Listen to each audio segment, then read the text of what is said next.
l'annonce unilatérale du retrait de Barkhane et sa transformation n'ont pas tenu compte du lien tripartite qui nous lie, c'est-à-dire l'ONU, le Mali en tant que partenaire engagé avec la France sur le front de la lutte contre les facteurs de déstabilisation.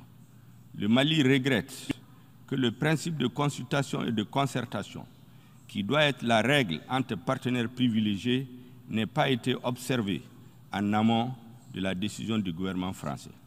Aussi, la nouvelle situation née de la fin de Barkhane, plaçant le Mali devant le fait accompli et l'exposant à une espèce d'abandon en plein vol, nous conduit à explorer les voies et moyens pour mieux assurer la sécurité de manière autonome avec d'autres partenaires, de manière à combler le vide que ne manquera pas de créer la fermeture de certaines emprises de Barkhane dans le nord du Mali. J'ai été choqué, ces propos sont inacceptables. Je rappelle que le Premier ministre malien est l'enfant de 2 coups d'État, si je puis dire.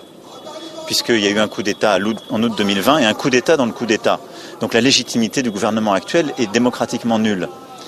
Mais alors que hier nous avons présidé à l'hommage national au sergent Blasco, qu'aujourd'hui il est enterré par Milésiens à Vars, c'est inadmissible ce qu'a dit le Premier ministre malien.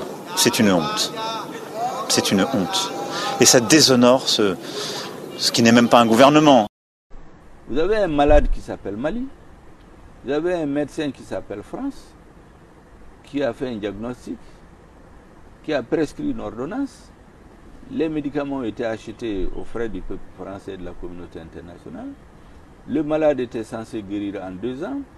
8 ans après, la maladie a gangréné, tout le corps est malade. Et il n'y a aucune solution en vue. Mais le malade est obligé de s'interroger. Donc nous n'accusons personne, nous disons les faits. Les forces des mouvements armés, il est établi, il y a des documents qui existent, que c'est des officiers français qui les entraînent. Le fait de continuer à soutenir un tel gouvernement, à continuer à faire un tel double jeu, a conduit à ce que dans la conscience collective des Maliens, il y a un complot international contre notre pays.